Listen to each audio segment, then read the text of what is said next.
Hello, I'm Jane Sandell in Edinburgh.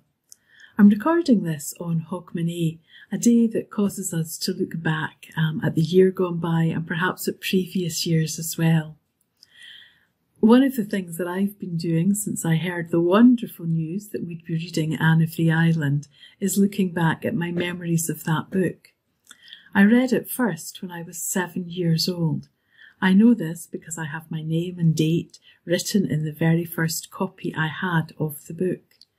Clearly I was too young to get everything out of the book, but I loved the story, the characters, and the friendships that Anne created, particularly with the girls in Patty's Place.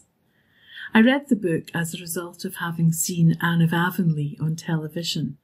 The BBC serialised Anne of Avonlea and Anne of the Island together and called it Anne of Avonlea. This is the front cover of Anne of Avonlea and shows Kim Braden as Anne. It stayed in my memory all of these years, and I will never, I think, lose the wonder of reading it. I'm delighted that Andrea has let me read again for the readathon, and I'm going to read to you Chapter 4, April's Lady. Kingsport is a quaint old town, harking back to early colonial days and wrapped in its ancient atmosphere as some fine old dame in garments fashioned like those of her youth.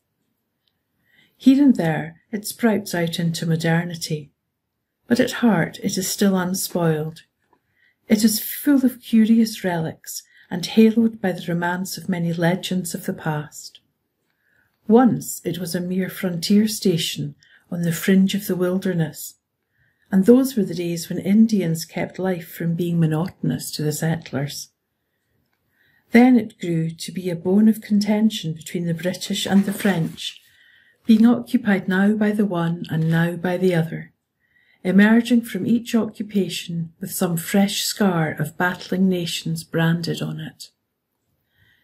It has in its park a Martello Tower, autographed all over by tourists, a dismantled old French fort on the hills beyond the town, and several antiquated cannon in its public squares. It has other historic spots also, which may be hunted out by the curious, and none is more quaint and delightful than Old St. John's Cemetery at the very core of the town, with streets of quiet, old-time houses on two sides, and busy, bustling, modern thoroughfares on the others.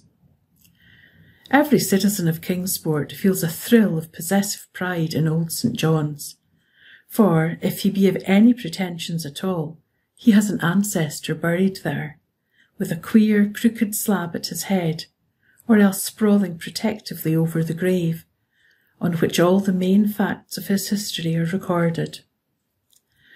For the most part, no great art or skill was lavished on those old tombstones. The larger number are of roughly chiselled brown or grey native stone, and only in a few cases is there any attempt at ornamentation. Some are adorned with skull and crossbones, and this grisly decoration is frequently coupled with a cherub's head. Many are prostrate and in ruins. Into almost all time's tooth has been gnawing, until some inscriptions have been completely effaced, and others can only be deciphered with difficulty. The graveyard is very full and very bowery, for it is surrounded and intersected by rows of elms and willows, beneath whose shade the sleepers must lie very dreamlessly, for ever crooned to by the winds and leaves over them, and quite undisturbed by the clamour of traffic just beyond. Anne took the first of many rambles in Old St. John's the next afternoon. She and Priscilla had gone to Redmond in the forenoon and registered as students, after which there was nothing more to do that day. The girls gladly made their escape, for it was not exhilarating to be surrounded by crowds of strangers, most of whom had a rather alien appearance, as if not quite sure where they belonged. The freshettes stood about in detached groups of 2 or 3, looking askance at each other. The freshies, wiser in their day and generation, had banded themselves together on the big staircase of the entrance hall, where they were shouting out glees with all the vigour of youthful lungs as a species of defiance to their traditional enemies, the sophomores, a few of whom were prowling loftily about, looking properly disdainful of the unlicked cubs on the stairs. Gilbert and Charlie were nowhere to be seen. "Little did I think the day would ever come when I'd be glad of the sight of a Sloane," said Priscilla as they crossed the campus. "But I'd welcome Charlie's goggle eyes almost ecstatically. At least they'd be familiar eyes." "Oh," sighed Anne, "I can't describe how I felt when I was standing there waiting my turn to be registered, as insignificant as the teeniest drop in a most enormous bucket. It's bad enough to feel insignificant, but it's unbearable to have it grained into your soul that you will never, can never, be anything but insignificant. And that is how I did feel. As if I were invisible to the naked eye, and some of those sophs might step on me. I knew I would go down to my grave unwept, unhonoured, and unsung." "Wait till next year," comforted Priscilla. "Then we'll be able to look as bored and sophisticated as any sophomore of them all. No doubt it is rather dreadful to feel insignificant, but I think it's better than to feel as big and awkward as I did, as if I were sprawled all over Redmond. That's how I felt. I suppose because I was a good 2 inches taller than anyone else in the crowd. I wasn't afraid a soph might walk all over me. I was afraid they'd take me for an elephant or an overgrown sample of a potato-fed islander. I suppose the trouble is we can't forgive big Redmond for not being little queens," said Anne, gathering about her the shreds of her old cheerful philosophy to cover her nakedness of spirit. "When we left Queen's, we knew everybody and had a place of our own. I suppose we have been unconsciously expecting to take up life at Redmond just where we left off at Queen's, and now we feel as if the ground had slipped from under our feet. I'm thankful that neither Mrs. Lynde nor Mrs. Elisha Wright know, or ever will know, my state of mind at present. They would exult in saying, 'I told you so,' and be convinced it was the beginning of the end, whereas it is just the end of the beginning." "Exactly. That sounds more Annish. In a little while we'll be acclimated and acquainted, and all will be well. Anne, did you notice the girl who stood alone just outside the door of the co-ed's dressing room all the morning? The pretty one with the brown eyes and crooked mouth?" "Yes, I did. I noticed her particularly because she seemed the only creature there who looked as lonely and friendless as I felt. I had you, but she had no one. I think she felt pretty all by herselfish too. Several times I saw her make a motion as if to cross over to us, but she never did it. Too shy, I suppose. I wished she would come. If I hadn't felt so much like the aforesaid elephant, I'd have gone to her. But I couldn't lumber across that big hall with all those boys howling on the stairs.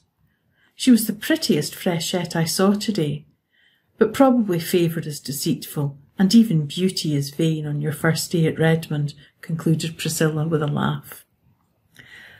"I'm going across to Old St. John's after lunch," said Anne. "I don't know that a graveyard is a very good place to go to get cheered up, but it seems the only get-at-able place where there are trees, and trees I must have. I'll sit on one of those old slabs and shut my eyes and imagine I'm in the Avonlea woods." Anne did not do that, however, for she found enough of interest in Old St. John's to keep her eyes wide open. They went in by the entrance gates, past the simple, massive stone arch surmounted by the great Lion of England. "And an Inkerman yet the wild bramble in glory, and these bleak heights henceforth shall be famous in story," quoted Anne, looking at it with a thrill. They found themselves in a dim, cool, green place, where winds were fond of purring. Up and down the long grassy aisles they wandered, reading the quaint, voluminous epitaphs carved in an age that had more leisure than our own. Here lieth the body of Albert Crawford, Esquire, read Anne from a worn grey slab. For many years keeper of His Majesty's Ordnance at Kingsport. He served in the army till the peace of 1763, when he retired from bad health. He was a brave officer, the best of husbands, the best of fathers, the best of friends. He died October the 29th, 1792, aged 84 years. There's an epitaph for you, Prissy. There is certainly some scope for the imagination in it. How full such a life must have been of adventure. And as for his personal qualities, I'm sure human eulogy couldn't go further. I wondered if they told him he was all those best things while he was alive. Here's another, said Priscilla. Listen, to the memory of Alexander Ross, who died on the 22nd of September 1840, aged 43 years. This is raised as a tribute of affection by one whom he served so faithfully for 27 years that he was regarded as a friend, deserving the fullest confidence and attachment. A very good epitaph, commented Anne thoughtfully. I couldn't wish a better. We are all servants of some sort, and if the fact that we are faithful can be truthfully inscribed on our tombstones, nothing no more need be added. Here's a sorrowful little grey stone, Prissy, to the memory of a favourite child. And here is another, erected to the memory of one who is buried elsewhere. I wonder where the unknown grave is. Really, Priss, the graveyards of today will never be as interesting as this. You were right. I shall come here often. I love it already. I see we're not alone here. There's a girl down at the end of this avenue. Yes, and I believe it's the very girl we saw at Redmond this morning. I've been watching her for 5 minutes. She has started to come up the avenue exactly half a dozen times, and half a dozen times she has turned and gone back. Either she's dreadfully shy, or she has got something on her conscience. Let's go and meet her. It's easier to get acquainted in a graveyard than at Redmond, I believe. They walked down the long grassy arcade towards the stranger, who was sitting on a grey slab under an enormous willow. She was certainly very pretty, with a vivid, irregular, bewitching type of prettiness. There was a gloss as of brown nuts on her satin-smooth hair, and a soft, ripe glow on her round cheeks. Her eyes were big and brown and velvety, and her oddly pointed black brows, and her crooked mouth was rose-red. She wore a smart brown suit, with 2 very modish little shoes peeping from beneath it, and her hat of dull pink straw, wreathed with golden brown poppies, had the indefinable, unmistakable air which pertains to the creation of an artist in millinery. Priscilla had a sudden stinging consciousness that her own hat had been trimmed by her village store milliner, and Anne wondered uncomfortably if the blouse she had made herself, and which Mrs. Lynde had fitted, looked very countrified and homemade beside the stranger's smart attire. For a moment, both girls felt like turning back. But they had already stopped and turned towards the grey slab. It was too late to retreat, for the brown-eyed girl had evidently concluded that they were coming to speak to her. Instantly she sprang up and came forward with outstretched hand and a gay, friendly smile, in which there seemed not a shadow of either shyness or burdened conscience. "Oh, I want to know who you 2 girls are," she exclaimed eagerly. "I've been dying to know. I saw you at Redmond this morning. See, wasn't it awful there? For the time I wished I had stayed home and got married." Anne and Priscilla both broke into unconstrained laughter at this unexpected conclusion. The brown-eyed girl laughed too. "I really did. I could have, you know. Come, let's all sit down on this gravestone and get acquainted. It won't be hard. I know we're going to adore each other. I knew it as soon as I saw you at Redmond this morning. I wanted so much to go right over and hug you both." Why didn't you? Asked Priscilla. Because I simply couldn't make up my mind to do it. I can never make up my mind about anything myself. I'm always afflicted with indecision. Just as soon as I decide to do something, I feel in my bones that another course would be the correct one. It's a dreadful misfortune, but I was born that way, and there's no use blaming me for it, as some people do. So I couldn't make up my mind to go and speak to you, much as I wanted to. We thought you were too shy, said Anne. No, dear, shyness isn't among the many failings or virtues of Philippa Gordon. Phil for short. Do call me Phil right off. Now, what are your handles? She's Priscilla Grant, said Anne, pointing. And she's Anne Shirley, said Priscilla, pointing in turn. And we're from the island, they both said together. I hail from Bolingbroke, Nova Scotia, said Philippa. Bolingbroke, exclaimed Anne. Why, that's where I was born. Do you really mean it? Why, that makes you a blue nose after all. No, it doesn't, retorted Anne. Wasn't it Dan O'Connell who said that if a man was born in a stable, it didn't make him a horse? I'm island to the core. Well, I'm glad you were born in Bolingbroke anyway.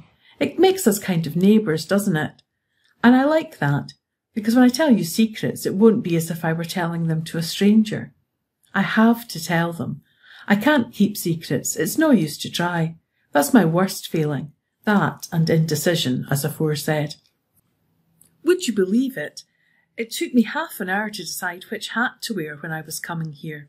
Here, to a graveyard. At first I inclined to my brown one with the feather, but as soon as I put it on, I thought this pink one with the floppy brim would be more becoming. When I got it pinned in place, I liked the brown one better. At last I put them close together on the bed, shut my eyes and jabbed with a hat pin. The pin speared the pink one, so I put it on. It is becoming, isn't it? Tell me, what do you think of my looks? At this naive demand, made in a perfectly serious tone, Priscilla laughed again.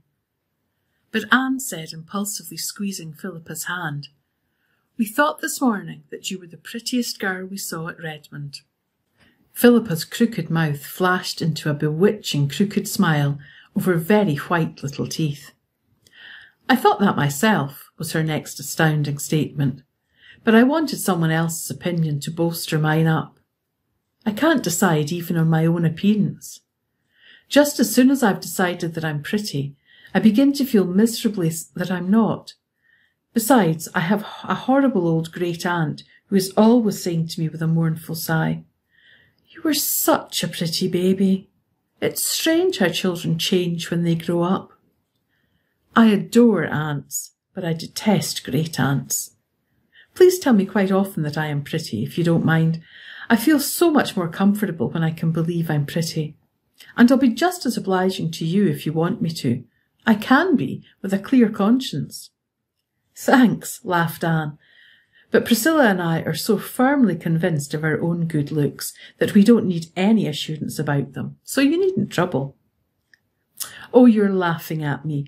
I know you think I'm abominably vain, but I'm not.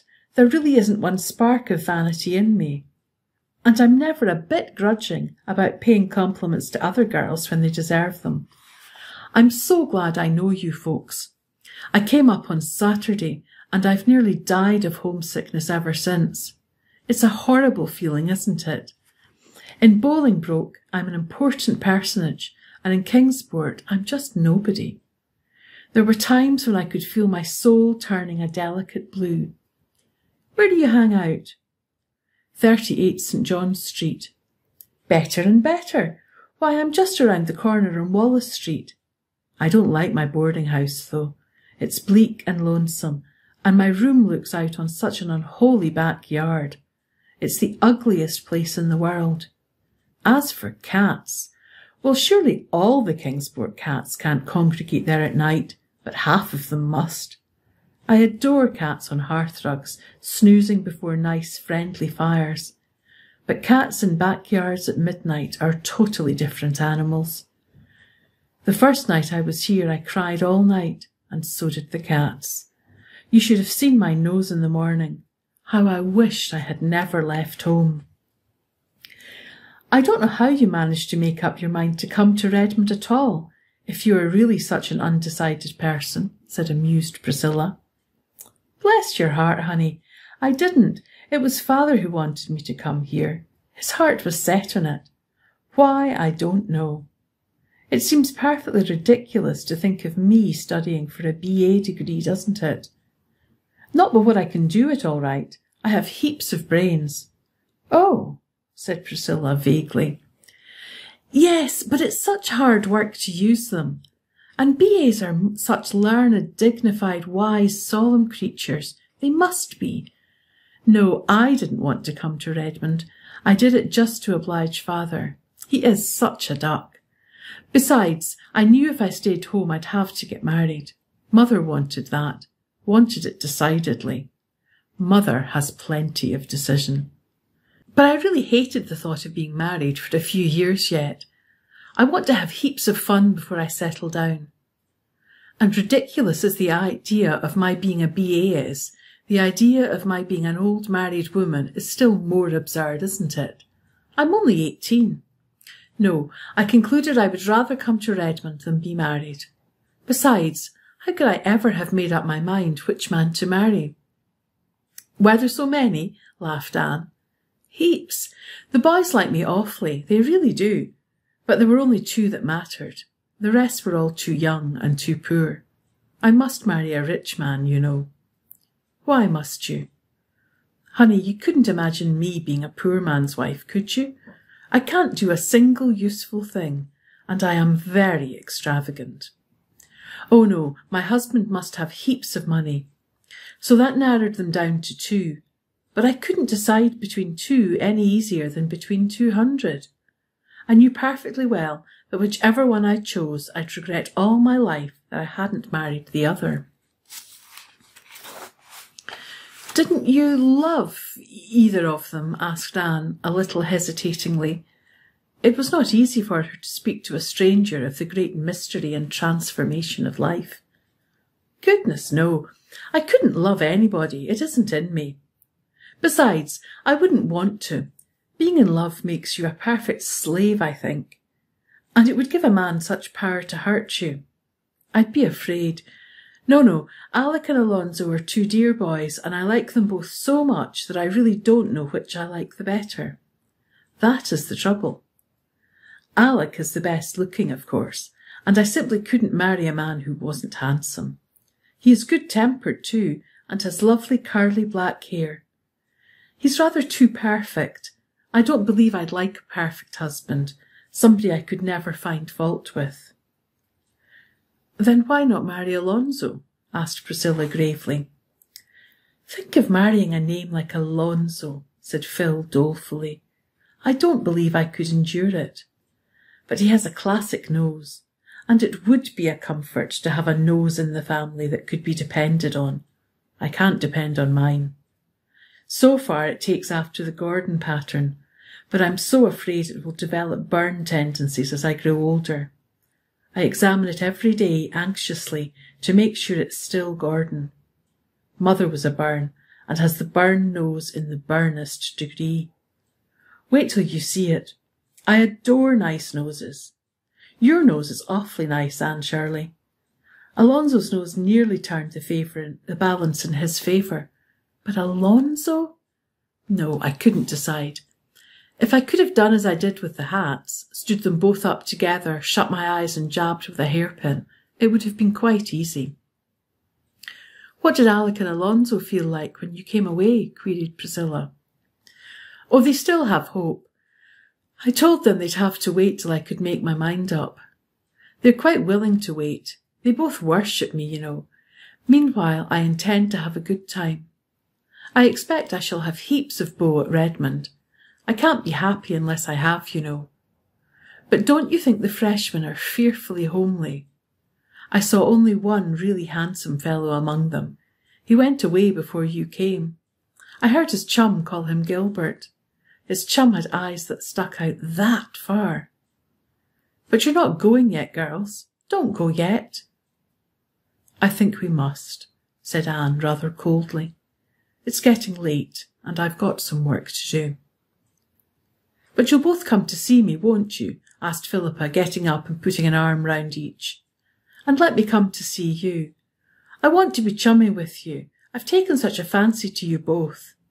And I haven't quite disgusted you with my frivolity, have I? Not quite, laughed Anne, responding to Phil's squeeze with a return of cordiality. Because I'm not half so silly as I seem on the surface, you know. You just accept Philippa Gordon as the Lord made her with all her faults, and I believe you'll come to like her. Isn't this graveyard a sweet place? I'd love to be buried here. Here's a grave I didn't see before.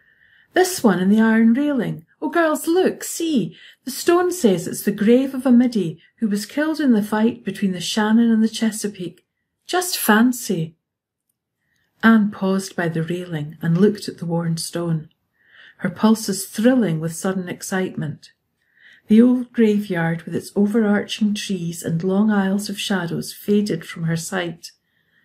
Instead, she saw the Kingsport harbour of nearly a century agone. Out of the mist came slowly a great frigate, brilliant with the meteor flag of England. Behind her was another, with a still heroic form, wrapped in his own starry flag, lying on the quarter-deck. The gallant Lawrence. Time's finger had turned back his pages, and that was the Shannon sailing triumphant up the bay with the Chesapeake as her prize. Come back, Anne Shirley, come back, laughed Philippa, pulling her arm. You're 100 years away from us. Come back. Anne came back with a sigh. Her eyes were shining softly. I've always loved that old story, she said, and although the English won that victory, I think it was because of the brave, defeated commander I love it. This grave seems to bring it so near and make it so real. This poor little middy was only 18. He died of desperate wounds received in gallant action, so reads his epitaph. It is such as a soldier might wish for. Before she turned away, Anne unpinned the little cluster of purple pansies she wore and dropped it softly on the grave of the boy who had perished in the great sea duel. Well, what do you think of our new friend? Asked Priscilla, when Phil had left them. I like her. There's something very lovable about her, in spite of all her nonsense. I believe, as she says herself, that she isn't half as silly as she sounds. She's a dear, kissable baby, and I don't know that she'll ever really grow up. I like her too, said Priscilla decidedly. She talks as much about boys as Ruby Gillis does, but it always enrages or sickens me to hear Ruby, whereas I just wanted to laugh good-naturedly at Phil. Now what is the why of that? There is a difference, said Anne meditatively. I think it's because Ruby is really so conscious of boys. She plays at love and love-making. Besides, you feel when she is boasting of her beau that she is doing it to rub it well into you that you haven't half so many. Now when Phil talks of her beau, it sounds as if she was just speaking of chums. She really looks upon boys as good comrades, and she is pleased when she has dozens of them tagging around, simply because she likes to be popular and to be thought popular. Even Alec and Alonzo, I'll never be able to think of those two names separately after this, are to her just two playfellows who want her to play with them all their lives. I'm glad we met her, and I'm glad we went to Old St. John's. I believe I've put forth a tiny soul root into Kingsport soil this afternoon. I hope so. I hate to feel transplanted.